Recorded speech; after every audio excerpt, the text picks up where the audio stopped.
Okay students, मैं एक बार starting से सब कुछ कवर कर रही हूँ। जो हमारा चैप्टर है इलेक्ट्रोकेमिकल सेल, उसमें आपको सबसे पहले ये पता होना चाहिए डायग्राम। ये डैनियल सेल है, इसमें हमारे पास ये दो इलेक्ट्रोड्स होते हैं। एक सपोज एनोड है और एक कैथोड है। एनोड का मतलब जो इलेक्ट्रॉन लूज़ करेगा। सपोज जिंक और कॉपर के बीच में रिएक्शन हो रही है, जिंक इलेक्ट्रॉन लूज़ कर रहा है तो इसके अंदर जिंक सल्फेट का सोल्यूशन पड़ा है, यहाँ कॉपर सल्फेट का सोल्यूशन है। जिंक ने इलेक्ट्रॉन लूज़ किए तो ये जिंक सल्फेट सोल्यूशन हो गया। जिंक जब इलेक्ट्रॉन लूज़ करेगा तो जिंक आयंस की कंसंट्रेशन इसमें इकट्ठी होती रहेगी। इलेक्ट्रॉन्स हमेशा जाते हैं एनोड से कैथोड की तरफ, एनोड से कैथोड जाते हैं इलेक्ट्रॉन्स, और करंट उसका उल्टा चलता है। करंट जाता है पॉजिटिव से फिर नेगेटिव, यानी कॉपर से करंट जिंक फ्लो करेगा और जो इलेक्ट्रॉन्स है वो जिंक से कॉपर फ्लो करेंगे।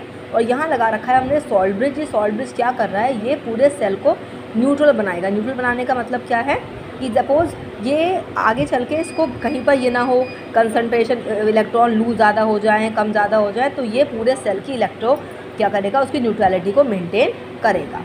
ठीक है, तो ऐसा सेल ये हमारे पास क्या है, इसे हम गैल्वानिक सेल भी कहते हैं, डैनियल सेल भी कहते हैं। तो cell which converts chemical energy during the redox reaction into electrical energy. अब बेटा इसके लिए हमें पता होनी चाहिए इसकी दो हाफ सेल रिएक्शंस। ठीक है, हाफ सेल रिएक्शन इधर देखो, जिंक लूज़ करेगा, जिंक दो इलेक्ट्रॉन लूज़ करने के बाद इधर से इलेक्ट्रॉन कम हुए तो इधर बढ़ गए तो चार्ज लग गया Zn2 positive plus 2e negative, इसे कहेंगे ऑक्सीडेशन हाफ रिएक्शन। और यहाँ कॉपर जो है फिर दो गेन करेगा तो ये Cu। इन दोनों को तुम ऐड करोगे तो ये बन जाएगी कंप्लीट रिडॉक्स रिएक्शन। और इसको हम कहेंगे दो जो अलग अलग रिएक्शन, उन्हें रिडॉक्स कपल भी कहते हैं। हम इन्हें हाफ सेल भी कह रहे हैं, इन्हें रिडॉक्स कपल भी कहेंगे। और नाउ स्टूडेंट्स, इन ये जो पूरा सेल है, ये जिंक इलेक्ट्रोड, ये कॉपर इलेक्ट्रोड, इनके बीच में कुछ ना कुछ पोटेंशियल डिफरेंस होगा। तो पोटेंशियल डिफरेंस दो इलेक्ट्रोड्स के बीच में जो होता है उसे हम कहते हैं सेल पोटेंशियल।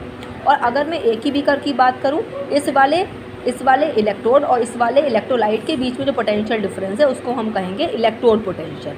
ठीक है, और जिस पर ऑक्सीडेशन टेक प्लेस कर रहा है वो एनोड है और जिस पर रिडक्शन टेक प्लेस कर रहा है वो कैथोड है। दोबारा रिपीट कर रही हूँ, इलेक्ट्रॉन्स जाते हैं नेगेटिव से पॉजिटिव यानी कि एनोड से कैथोड, और करंट जा रहा है कैथोड से एनोड की तरफ। ये हमने पढ़ लिया, यहीं पर ये बात आ जाती है, देख लीजिएगा। हमारे पास इलेक्ट्रोड पोटेंशियल जब हम एक ही बीकर की बात करते हैं, ठीक है, सेल पोटेंशियल जब पूरे की बात कर लेते हैं। और एक वर्ड होता है स्टैंडर्ड इलेक्ट्रोड पोटेंशियल, का मतलब है जब किसी भी एक बीकर में किसी भी इलेक्ट्रोलाइट की कंसंट्रेशन जब 1 मोलैरिटी हो जाती है उसे स्टैंडर्ड इलेक्ट्रोड पोटेंशियल कहते हैं।